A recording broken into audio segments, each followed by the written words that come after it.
Estamos aqui com mais um episódio do Dupla Estratégia e hoje com um tema que eu tenho certeza que vai fazer sentido para muita gente, mas principalmente para as mulheres.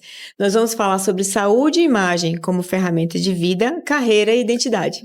E para participar do episódio de hoje, temos duas mulheres incríveis, potentes, mães, profissionais de uma área, aliás, de duas áreas que vão ajudar muito todas nós. Doutora Elga Clementino, dermatologista, e doutora Rona Veloso, endocrinologista. Meninas, muito obrigada por estarem aqui.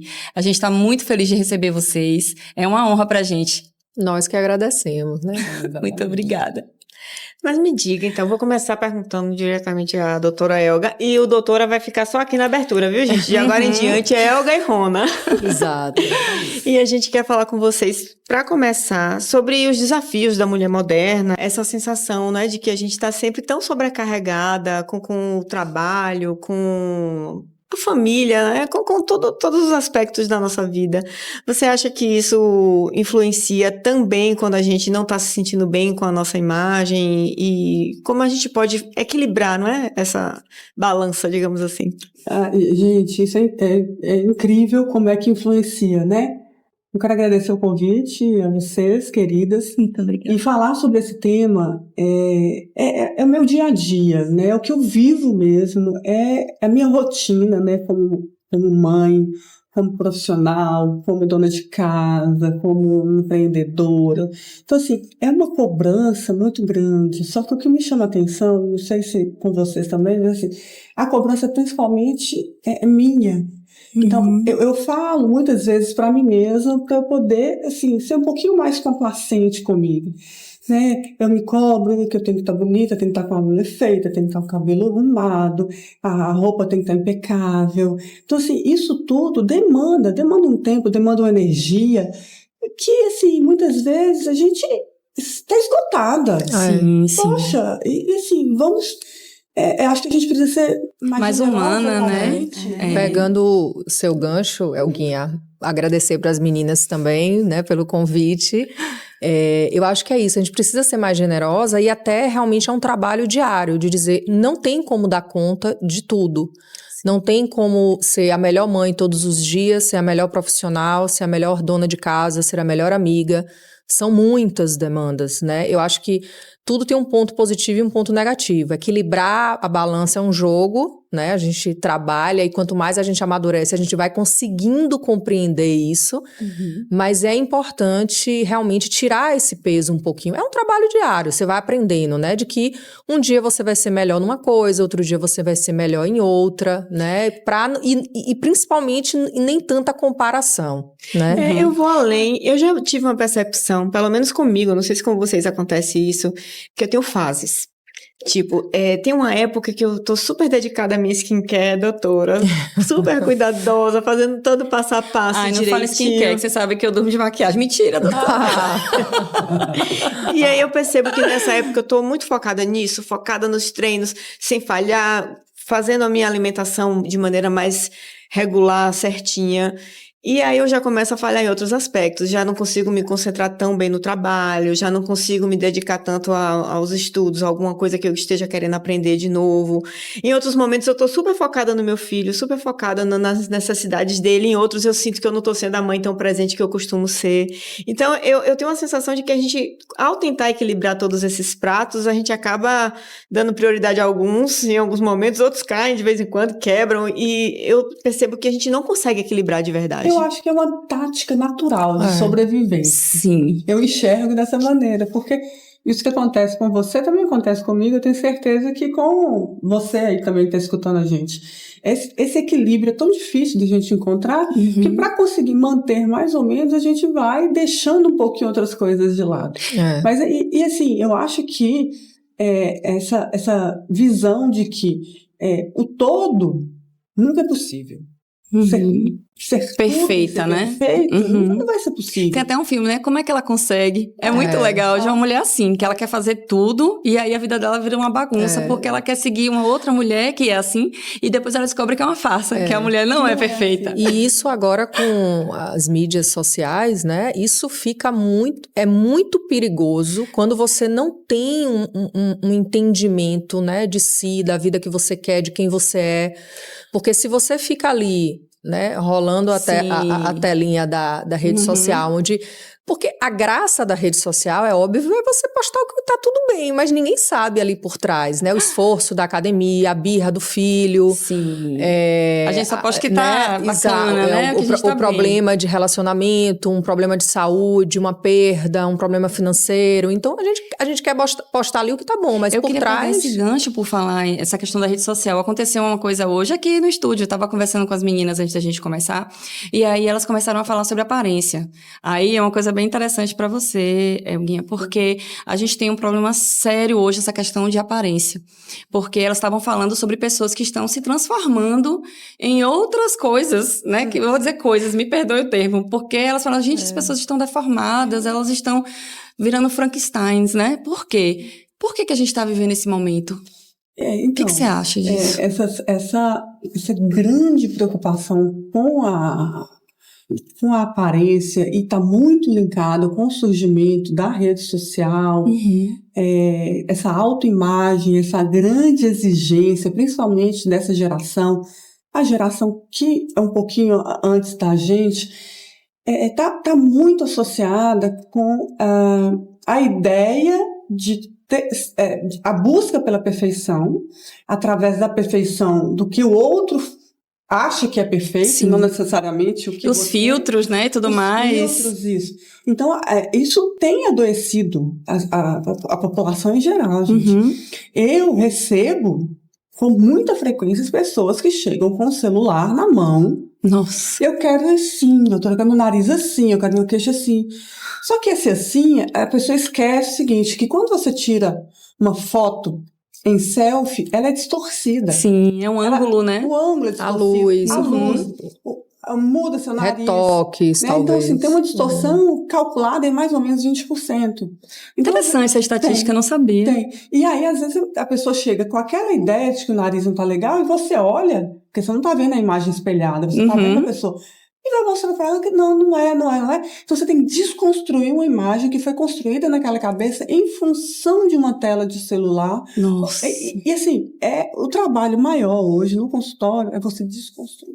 Eu imaginei que fosse isso. E eu acho que até, Elguinha, para você a expectativa com o resultado do tratamento que você faz, né? Eu acho que às vezes as pessoas também criam uma expectativa muito grande com o resultado que talvez um cirurgião plástico também, que não é muito a realidade pelo corpo, pelo tipo, né, ou pelo padrão do corpo e tal. Como eu lido muito com estética, é meu dia a dia, então a gente já tem um treinamento para alinhar a expectativa. Sim. Então, as expectativas levam as pessoas a fazerem solicitações e terem desejos que são inalcançáveis.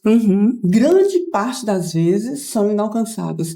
E mostrar isso para o outro é o papel do profissional, do dermatologista, do cirurgião plástico, de quem lida ali com isso, da endocrinologista. Isso que eu ia falar. A pessoa está buscando um corpo que não existe. Não existe. Ou às vezes o próprio colega não ajuda, né? Porque é muito comum chegar no consultório, a paciente senta e fala assim, doutora, eu estou vindo aqui porque seu colega, especialidade X... Sim. Eu vou fazer um procedimento, uma cirurgia, ele me disse que em 30 dias eu tenho que perder 30 quilos. Nossa. Como é que você vai falar para essa... Né? Olhe que hoje a gente está num momento de revolucionário, né? Para o tratamento da obesidade, a gente está num momento revolucionário, com medicamentos e que ainda está retratutida, saiu um estudo até agora, é um dos estudos, a retratutida, que é um... Traduzindo. Deixa eu traduzir. A retratutida é um medicamento novo que ainda está em fase de estudo e ele é uma caneta. É da família. Para você entender, ele é gente? da família dos agonistas do GLP-1, do GIP e mais um que é o glucagon, né? Mas ele está em fase de estudo ainda, mas estudo assim, o resultado do estudo foi muito bom, foi muito positivo. Então a gente está falando de perda de peso realmente muito considerável. Então nesse momento que a gente está, muitas pessoas perdem também a linha, né? Assim como para a Elguinha surgiu, né, na época da toxina botulínica, dos preenchedores, das tecnologias, do boom, a gente também está vivendo isso. E é difícil realmente, porque a gente precisa alinhar mesmo as expectativas, porque é um medicamento, tem efeito colateral, tem custo, né? Tem intercorrência. Era isso que eu ia falar, pegando um gancho. Tem uma influenciadora muito famosa, que ela falou exatamente isso. Ela é uma menina ela deve ter 1,70 m mais ou menos de altura, ela pesava 55 quilos e ela queria baixar para 50, Nossa. que era o peso ideal dela. E aí, um médico orientou que ela fizesse uso das canetas. Eu posso falar assim, viu, gente, porque eu não sou médica. Você pode. Eu sei que ela não pode. Então, é uma forma, né, que não é ideal de se falar a respeito disso. E aí ela teve várias consequências. Ela falando para as pessoas, inclusive orientando as pessoas a não fazerem isso, mesmo que fosse sob a orientação médica, que era uma coisa muito perigosa e que ela estava tendo rebotes, vários problemas de saúde graves por causa dessa atitude. Então, eu acho que tanto no caso de Elga quanto no caso de Rona, o problema maior são as pessoas usarem algo que foi feito para uma finalidade e usar para outra, né? Aí, nesse ponto, muitas vezes a gente, os produtos ou os medicamentos chegam para uma coisa e você, depois de algum tempo, de alguns anos, de alguns estudos, percebe que ele é bom para outra coisa também. Um exemplo, né? O Botox, a toxina botulínica, né? Que é muito conhecida. Ela surgiu para tratar um problema de um espasmo, que era uma contração, né, nessa região dos olhos. E um casal de saúde, né? Casal de oftalmologistas usava para tratar isso e começou a perceber que os pacientes voltavam com o espasmo controlado e voltavam sem rugas. E aí foram vendo que também funcionava para isso. E hoje, desde a década de 80, né, a gente tem aí a toxina botulínica Para várias outras coisas, né? Para várias coisas e tal.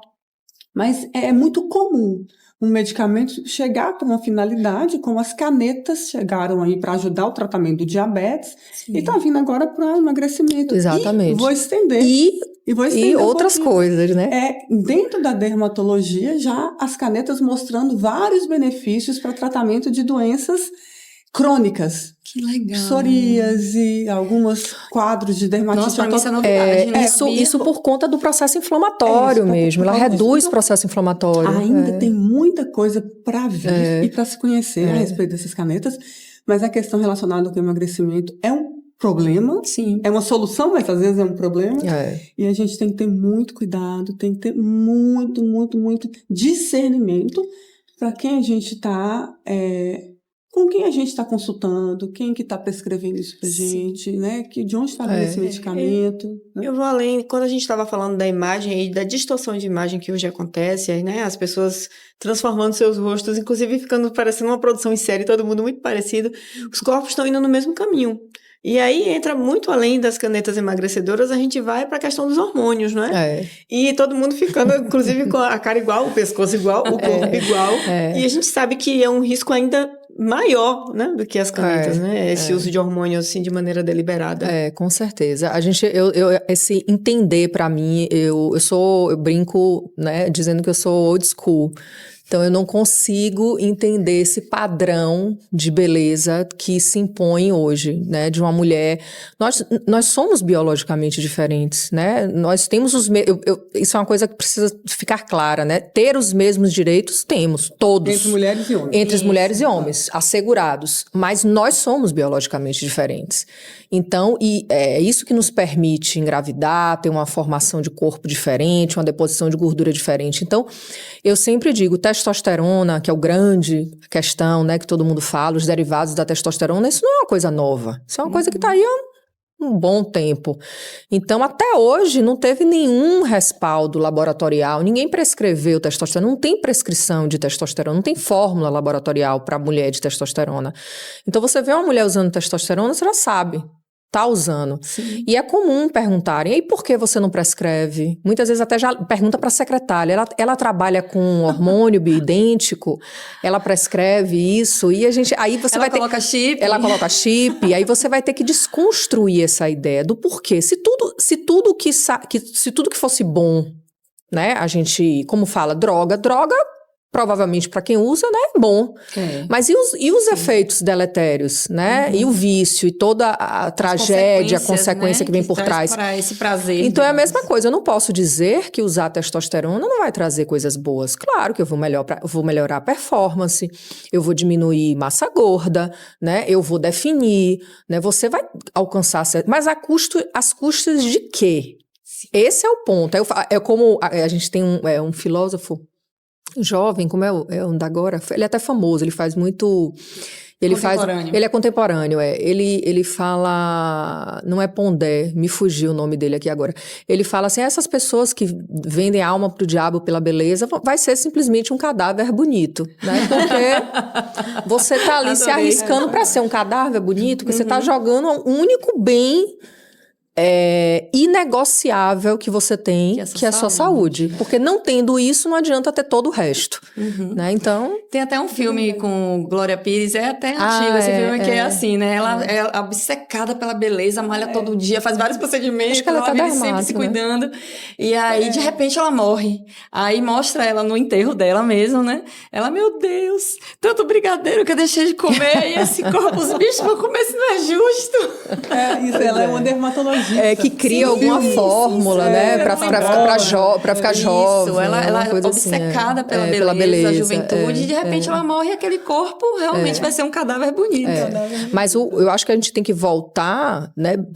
Rebobinar a fita da minha época, né? Rebobinar a fita. Porque... Gente, a geração Z... quem não entender, rebobinar a fita... Vai lá no Google, dá um Googlezinho. Rebobinar a fita no sentido de que se não existe uma preparação psíquica, cultural, o final da história é isso aí. É você correndo para coisas que não são bacanas. E aí isso se estende a tudo. A saúde, a vícios, a companhias, a opções de vida.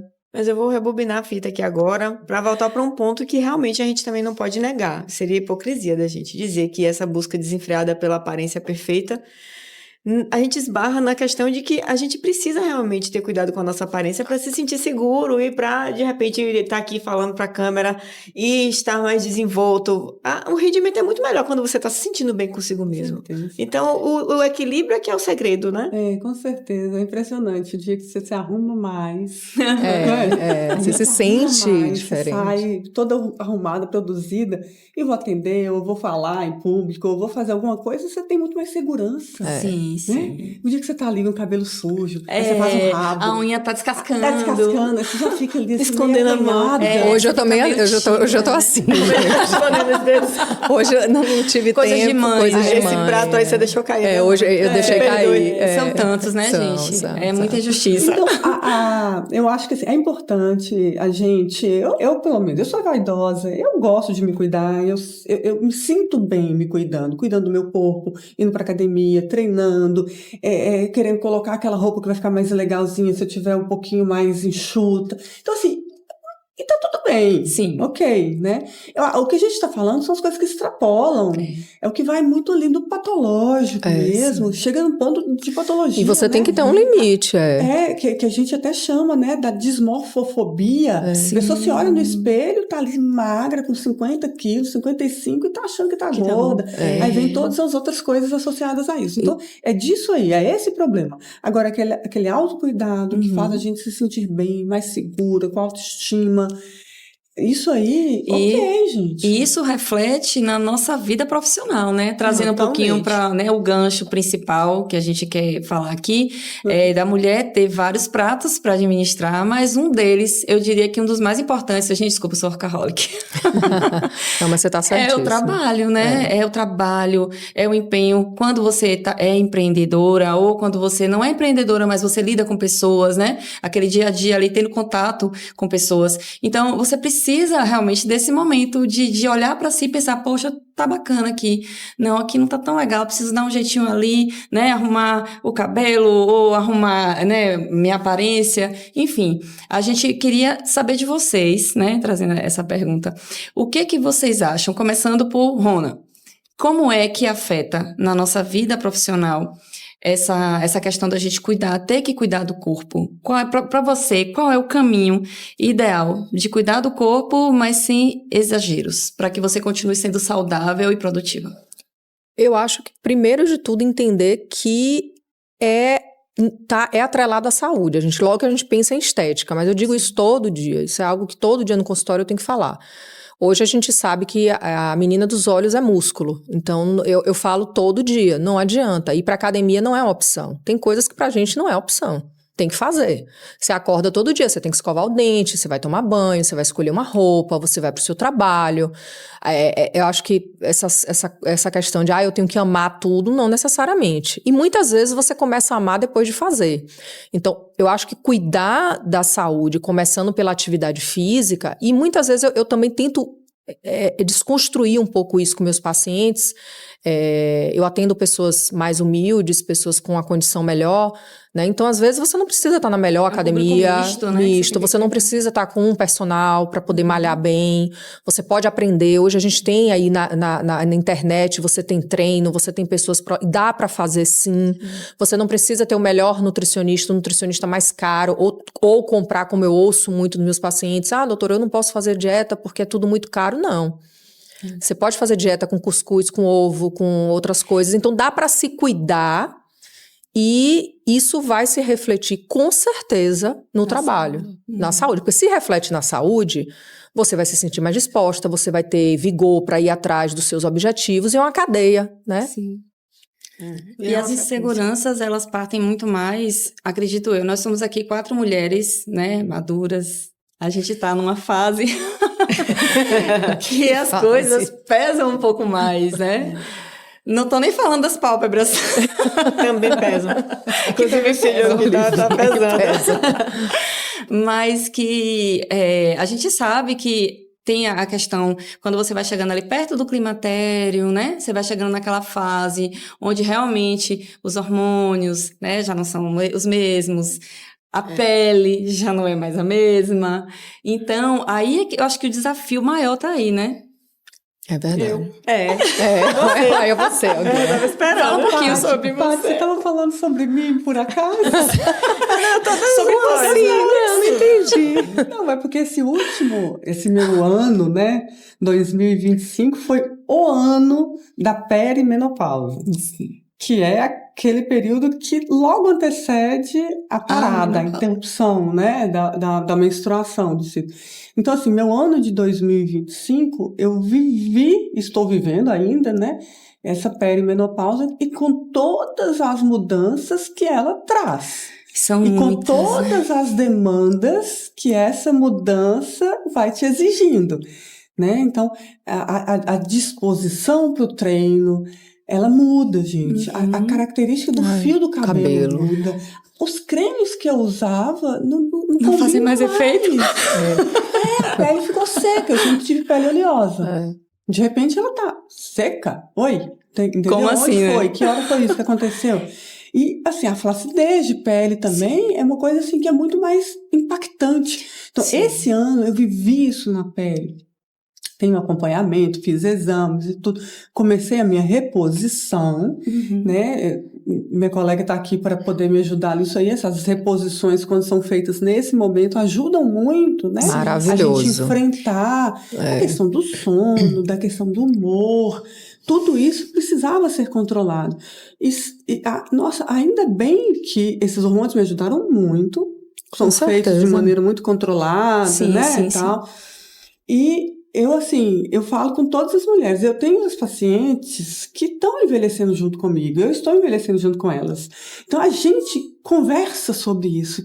E essa troca de experiências ali dentro do consultório é maravilhoso, porque quando chegam para mim e falam, não estou gostando dessa ruga, eu quero tratar isso. Ok, vamos cuidar e tudo. Mas é um processo que a gente está vivendo juntos. Não tem como eu, com 49 anos hoje, não ter nem uma pouquinha. Sim. Entendeu? Fica até estranho, né? Fica até estranho. É memória, é história que eu tenho para contar. Então, isso, os pacientes que estão comigo ainda, né? Eu tenho quase 20 anos aqui na cidade, os que estão comigo e que me acompanham nesse processo, que estamos envelhecendo juntos, todas entendem e estão nessa mesma pegada, de se cuidar do processo de envelhecimento. Estamos sim envelhecendo, mas queremos envelhecer com qualidade de pele, envelhecer com o pezinho no freio, né? Mas assim, eu tenho 49 e não quero parecer ter 39, muito menos ter 29. Então, isso, a gente tem que ter um processo de aceitação de alguns limites, que são impostos naturalmente, fases, né? Que a vida tem fases. E que essa fase que eu particularmente estou vivendo, eu estou me queimando. Verdade. Gente, tão legal. eu faço 50 ano que vem, daqui a 6 meses eu faço 50. Então, assim, na melhor fase. Com certeza. sim. Porque Eu a posso maturidade dizer, chega, né? como amiga que vivencio, né? Nós Sim. vivenciamos isso, com certeza. Você está na melhor fase. Eu tenho muito orgulho de falar isso, mas é isso. A gente tem que programar esse nosso envelhecimento. Sim. Não é esperar chegar com 50 e começar a cuidar agora. Gente, são anos se cuidando da alimentação, cuidando da atividade física, com os cremes, o skincare, o cabelo, tudo isso você vai cuidando e fazendo esse preparo para estar nesse momento bem. São várias E poupanças, né? principalmente, eu acho que tudo começa aqui. Sim. Senão vai acabar que você vai cair naquela insatisfação. Existe uma chavinha, a gente acha que não acontece, mas existe. Você sai dos 30, entrou na década dos 40, a coisa muda. Muda mesmo. A gente sente. Você sente realmente no cabelo, na pele e em tudo. Então, se você não está preparada, eu não estou falando nem assim da parte, né, Estética em si, de né? estrutura Mas em de si, corpo. mas de entendimento, de autoconhecimento, né, de cultural e autoconhecimento, que eu sempre bato muito em cima disso, porque eu vejo que sem isso é muito difícil você manter as outras coisas. Até porque tem coisas realmente fisiológicas que mexem também com a mente da gente, né, meninas? Exato. Me corrija se eu estiver errada, mas parece que a cabeça da gente fica meio diferente. Eu tinha uma amiga, na época que eu morei no Rio, tem muitos anos isso, eu tinha 30 e poucos anos, ela já estava na menopausa. E a gente conversando, ela falou sobre isso, ela falou assim, eu não consigo entender o que está acontecendo comigo. Ela falou assim, eu fiquei assustada, do jeito que ela falou, meu Deus, vai acontecer isso comigo, tomara que não. Ela falou que ela era outra pessoa. Eu me transformei em outra pessoa e eu não sei quem é essa pessoa e eu estou apavorada. Agora você imagine quando isso não era entendido. Nossa. Né? Um livro que está bem famoso. Agora, essa questão que você falou do cérebro, a mudança do cérebro da mulher na menopausa, né? Tem uma autora que eu ia pegar a pesquinha, mas eu esqueci. Uma especialista, né? Ela é autora desse livro, né? O cérebro Moscone. Ela fala que é uma doença cerebral. Não é uma doença cerebral. Ela Ela retrata, né, historicamente a diferença, né, de avaliação do cérebro da mulher, o entendimento de que existe uma mudança mesmo do cérebro da mulher na menopausa. Então, a importância dos hormônios, né, que antes a gente atribuía só a parte ovariana, reprodutiva, mas não existem mesmo mudanças a nível cerebral, o que também não quer dizer porque a gente tende a achar que pela mulher ter saído da fase reprodutiva, o que vem por aí pela frente é ruim. Não é assim. Principalmente Só hoje. é diferente, né? Principalmente hoje, que a gente... inclusive agora, recentemente, que o FDA tirou aquela coisa toda que tinha em cima da reposição, de que era perigoso, que dava trombose, aumentava a doença cardiovascular, que agora que a gente já sabe que isso não é tão assim, né? Que tem indicação, que coisa é algo seguro, a gente tem várias formas modernas para fazer, então só vai trazer benefício, né? Então a gente pode passar por isso de uma maneira melhor, mas é uma mudança que precisa ser entendida, né, e acolhida também pela mulher. Agora, eu tava, na hora que a Olga tava falando que ela vai completar os 50 e ela tá se sentindo maravilhosa. Obviamente, né, quando a gente começa a sair desse padrão estético que ainda nos enxergamos bonitas, a beleza vai nos acompanhar, porque nós somos maravilhosas, independentemente disso. Hoje eu consigo ver beleza na minha avó com 94 anos, não é sobre isso. Mas eu acho que a parte mais bonita da maturidade é que, apesar de perceber que já tem umas ruguinhas a mais, a pele do olho já não é mais a mesma, a gente consegue enxergar como a gente estando na melhor fase, justamente porque a gente se conhece melhor e a gente se aceita mais. Porque você tem outras coisas, Livinha. Hoje a gente tem uma bagagem que não é a mesma de 20 anos. Sim. Você não é a mesma a menina de 20 anos. Insegura, você tem uma bagagem. Né? Então você tem coisas, você aprendeu coisas, você tem outras coisas. Se você fica só na estética, você tá fadado a se perder. Exatamente. Porque tanto é que você vê mulheres belíssimas, lindíssimas e que... extremamente inseguras. E são extremamente inseguras, tem problemas, né, psíquicos, de autoimagem. Né? Justamente por isso. Porque se você só resume a sua vida estética ao que tá fora e não trabalha o que tá dentro... É um conjunto, não adianta, é tudo... Aquele filme A Substância foi fantástico, apesar do final ser meio esdrúxulo. A gente não conseguiu assistir quando... Desculpa o spoiler, o final é exótico. Mas é justamente isso, uma mulher lindíssima e que começou a ficar insegura justamente porque o mercado não cabia mais a imagem Mais de pra uma ela. mulher com a idade que ela tinha, fazendo aquilo que ela estava fazendo. Óbvio que o filme faz isso de uma maneira meio exagerada para justificar o que acontece, mas a gente sabe que no fundo isso acontece Mas na o vida mesmo real. Muito cruel. Tem melhorado, né? É, Porque muito. nós estamos envelhecendo cada vez melhor. É. As mulheres hoje de Mas 60 anos estão envelhecendo muito bem, mas o mercado ainda tem essa cobrança absurda, Tem né? demais. tem Muito. demais. É. Muitos Tem relatos. tem muita publicação, inclusive. Você acha, pesquisando aí no PubMed, tá muita publicação falando sobre o estudo do belo, da beleza, Sim. como abre portas. Uhum. Uhum. Enfim, isso é Real. real. É real. Tá? Sim. Então, se tem uma entrevista de emprego, uma pessoa mais bonita, uma pessoa aparência pior, a chance daquela que tem uma aparência melhor levar aquele emprego É muito maior. Isso são dados, Dados, né? não é Quando a invenção, gente não é tá suposição. falando ainda de um país latino como o nosso, Sim. isso ainda é mais Uhum. acentuado. Uhum. Sim. Então, essa valorização do belo. Então, o processo de envelhecimento, para algumas pessoas, ele é mais cruel, porque dependendo da profissão, Sim. faz com que essa pessoa não se veja mais dentro daquele mercado de trabalho. É o que aborda um dos temas desse Sim. filme, né? Ela é apresentadora de televisão, de um programa. Vive da imagem, de né? fitness ainda, né? Corpo. Exatamente. Então, assim, era muita coisa envolvida. Mas, e nós, hoje, né, nós mulheres especialmente, a gente tem lutado muito para derrubar isso. Esses padrões a gente não tem que aceitar, não tem que impor. Né? O corpo bonito não necessariamente precisa ser magro. Exatamente. Né? A pele bonita não necessariamente precisa ser sem ruga. Então, ver beleza mesmo em todas essas outras nuances que a gente tem. E tem um movimento, Isso né, crescendo nesse sentido, né? Várias marcas fazendo essa mistura, né, de tipos, né? Inclusive, é isso que eu ia dizer. O que é que você acha, alguém? Se isso é uma coisa muito do Brasil, talvez até dos Estados Unidos também, porque eu acho que na Europa as mulheres, elas têm uma pressão menor. Sim. Até as propagandas de marca brasileiras falando isso. Não, elas têm uma pressão menor. Você olha, às vezes, quando você tem o Oscar ou algum prêmio desse, que você vê, às vezes, aquelas fotos de dia, o festival de cinema, que você tá vendo aquela coisa de dia, que não tem aquelas luzes todas. Você vê que o rosto das atrizes, né, hollywoodianas, você vê que é bem natural. Né? Você vê que ela não tá ali sem nada de ruga, sem expressão, né? Aí você tá falando de atriz, a gente viu isso na prática. E de forma geral também, nas pessoas mesmo. Porque nas pessoas. E foi uma coisa muito curiosa que a gente percebeu, não foi na Itália, que as mulheres lá, elas são muito mais soltas, muito menos preocupadas com a aparência do que a gente. A gente pra sair, pra ir na esquina tomar um café... Eu acho que tava um crachá, assim, ó, brasileira. Todo mundo percebia que a gente não era dali. Não só pela característica física, enfim, mas o jeito. A vestimenta mesmo. A gente estava mais bem vestida e mais maquiada do que a média, sabe? Era uma coisa muito perceptível, assim. Tinha uma situação mesmo que a gente riu muito, que era uma coisa assim, gente, peculiar. Foi muito interessante isso. Pode ter sido um recorte, mas pra gente ficou parecendo que não. Tinha algumas mulheres que, inclusive, saíam com o cabelo todo assanhado.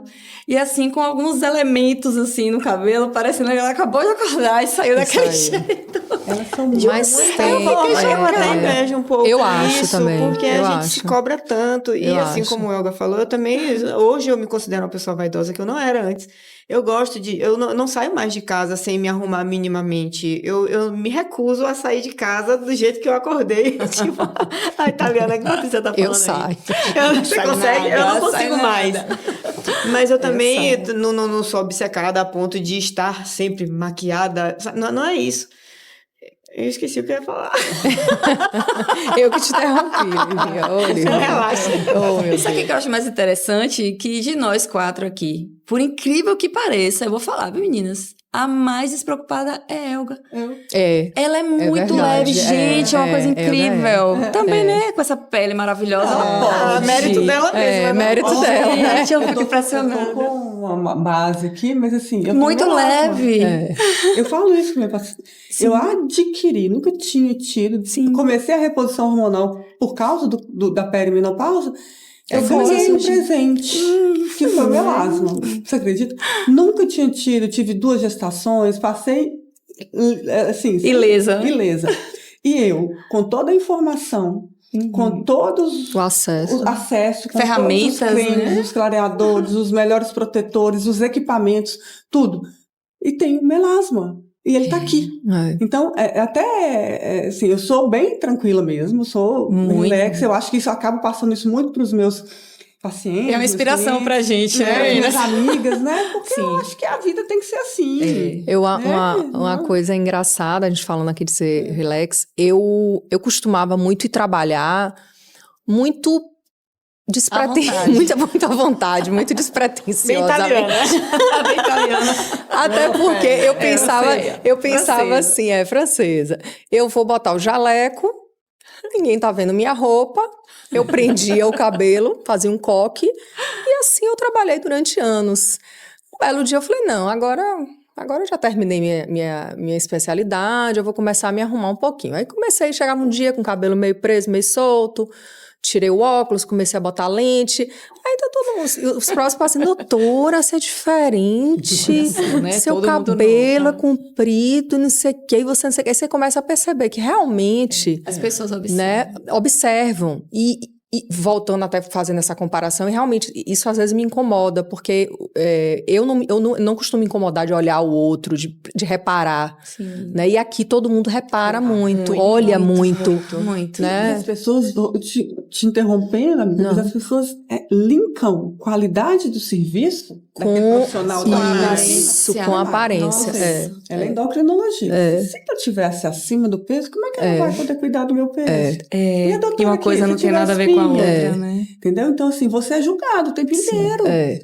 Isso é. Seu conhecimento tá E é aquém daí, disso, né? e é que é bom você desconstruir, como eu desconstruo em consultório, que eu já ouvi isso. Eu falei, doutora, eu queria tanto estar assim, magrinha, não sei o que. Mas tá, vamos pensar que a gente está falando de uma doença.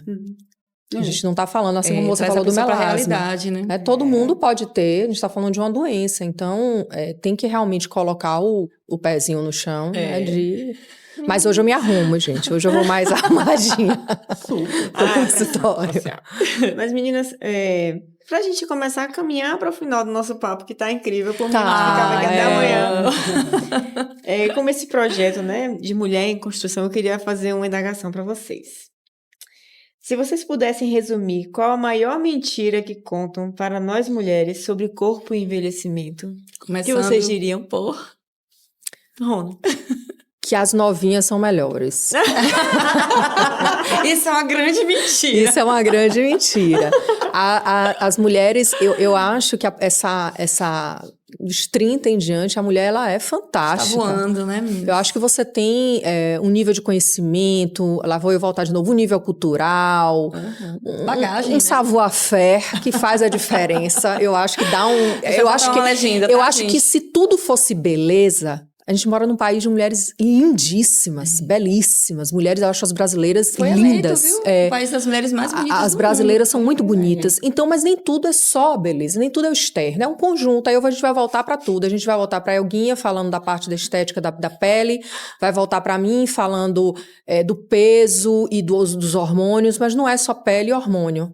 É o que tá misturado aí em tudo pra resultar numa coisa bacana, né? É a alma que tá dentro desse corpo. Dentro, E pra Eu vou você? aproveitar o gancho. Qual é essa mentira aí, então? Eu vou aproveitar o gancho e vou trazer um tema também pra gente, desse gancho aí que você tá perguntando, que é a questão da sexualidade. Boa. Te digo, Muito importante. hoje, eu, com quase 50 anos, o sexo hoje é muito mais gostoso. Gente, Completamente essa é uma pauta diferente. muito importante. Eu tava doida pra chegar nessa. Guardamos pro final. Dupla estratégia. Guardamos pro final. 18 mais, tá, gente? É isso. Mas a gente se conhece mais, a gente sabe o que a gente quer, o que a gente não quer. Sim. E a gente não tem vergonha de dizer? Não, Vergonha de dizer. Não, e a gente não tem vergonha de se despir. Não tem vergonha do Sim, corpo. não tem vergonha do corpo. Né? Tudo ali. Você leva sua Sim. celulite, suas estrias, sua pochete, Sua gordurinha. E, tipo assim, ó, tá tudo bem, tá tudo maravilhoso. Eu tô ótima. Se não tiver pra E tá você, tudo bem, problema porque seu. o objetivo não é esse, né? Assim, Gente, é impressionante. Coisas que incomodavam antes, hoje nada. Gente. Olha, muito bacana maravilhoso. Acho que toda mulher merece viver a sua sexualidade plena a partir de, sei lá, seus 40, 50, que seja, quando é Mas é fantástico. Quando elas descobrirem, né? Engraçado, quando toda mulher merece viver, eu pensei que você ia dizer até os 50 ou mais. Não, eu tô... Porque antes disso, Não. a gente ainda não sabe o que é a Não vida. sabe o que é. Não sabe. Não sabe. Agora que tá começando. Agora que começa. Eu acho que é isso que mudou muito, né? Com essa a revolução da terapia de reposição hormonal, com a estética, com os tratamentos que você faz, né, Olguinha? No sentido de que a coisa começa, não termina ali, né? A coisa começa agora, muita coisa diferente. Sim. E eu acho, Elga, que essa questão da libido, que eu também trato muito isso, às vezes eu digo que eu tenho que ser um pouco sexóloga também, né, dentro do consultório, Sim. porque essa queixa de baixa libido, e que a gente vê até em mulheres jovens, eu já tive meninas jovens, recém-casadas, de menos de 30 anos de idade, com queixa de baixa libido, e eu não tô falando de distúrbio hormonal. Né? A gente sabe que existem situações que podem levar. Mas não falando de distúrbio hormonal, a mulher ela é muito mais... O homem ele é muito visual. Sim. Né? A mulher não. A mulher ela precisa ser estimulada. Ela precisa... Né? Se o cara quiser uma mulher bem bacana à noite, a esposa bem bacana à noite, ele tem que começar o processo de manhã. De manhã, exatamente. Que não é o que a gente tem que trabalhar no consultório. Você não vai ser uma mulher que vai estar o dia todo num relacionamento quando você tem filho, você está trabalhando, você está num relacionamento mais antigo e você vai estar ali o tempo todo buscando isso, né? Sim. Você vai ter que criar estratégias para que isso aconteça e muitas vezes até casais que estão juntos há muito tempo e tudo, você pode desenvolver, melhorar a libido, melhorar a sexualidade com o tempo e com a idade. Né? Não necessariamente usando hormônio para esse fim, mas eu digo assim, na menopausa realmente é necessário repor, porque existe uma baixa da libido por conta de hipoestrogenismo mesmo. Na época que você tá com os hormônios ok, você tá ali com o filho pequeno, demandando horrores. No auge da carreira, começando, né? A carreira. Começando a carreira, terminando... A carreira te demandando a profissão. Então, assim, você chega em casa... Exausta. Não tem condição nenhuma. Aí você chega... A gente só quer dormir, né, meninas? Aí chega numa fase que os hormônios já estão um pouquinho mais baixos, talvez, não sei, né? Mas que as outras coisas estão mais organizadas. Os filhos estão um pouco maiores, a profissão está um pouco mais equilibrada e tal. Então, você foca um pouco mais, né? Você traz o seu olhar de uma maneira diferente para a sexualidade, para a sua sexualidade, né? E com a ajudinha, então... Se tiver uma ajuda, então, da terapia hormonal. São várias, né, meninas? Várias ajudas, mas a gente não vai entrar nesse tema, porque realmente vai ser complicado. Mas seria ótimo. A última pergunta, que era um trocadilho com a primeira da mentira, eu acho que acabou sendo respondida por elas mesmas. Não, é verdade. A gente ia fazer a pergunta, e qual é a maior verdade que ninguém diz? A gente já falou acabou várias, sendo a isso. verdade é que a gente apesar da idade depois de mais velha. Muito bem. Eu acho que todo mundo não tenho medo de envelhecer, tá? E acho que todo mundo, os homens e as mulheres, né? E eu converso com pacientes que têm, assim, são 70 mais, e elas falam isso. Então, mais ainda que a gente, vai né? melhorar. Vai melhorar. Que maravilha! Já que é 18 mais, eu acho que ligou, né? O foda-se. Chegou um ponto que não tá nem aí mais pra nada. É verdade. Mas é isso. Bom, gente, eu queria agradecer mais uma vez a presença de vocês. Eu sabia que ia ser um bate-papo muito gostoso, mas foi além das expectativas. Foi muito bom ter vocês aqui com a gente, né, Eu Paty? acho, inclusive, que a gente vai ter que ter o 2. Parte 2. Porque tem muita coisa ainda que a gente precisa falar. Inclusive, viu, vocês que estão aqui nos assistindo, nossos telespectadores, ouvintes, se vocês tiverem vontade de ouvir mais sobre essas histórias incríveis que a gente falou aqui, deixa nos comentários que a gente pode fazer o episódio 2. Eu queria agradecer muito o convite, né? Livinha, Paty, são queridas amigas, parceiras aqui. A gente tem uma parceria também de trabalho e de vida. Agradecer a oportunidade de falar, né, aqui no programa. Muito legal esse projeto de vocês. E sempre que quiserem, estarei à disposição. Que maravilha. Eu também, meninas, queria agradecer a oportunidade. Também são minhas amigas, parceiras de trabalho também, né? E de vida. E foi muito bacana, né? Eu não sou muito das câmeras, das gravações. Tem sido um desafio para mim, mas é isso, tudo é um desafio, a gente vai aprendendo, mas eu agradeço muito e desejo sucesso para esse projeto de vocês, que tá muito legal. Obrigada, meninas, mais uma vez. Bom, então é isso. Espero vocês no próximo episódio. Continue acompanhando a gente nas nossas redes sociais. E até a próxima. Até a próxima.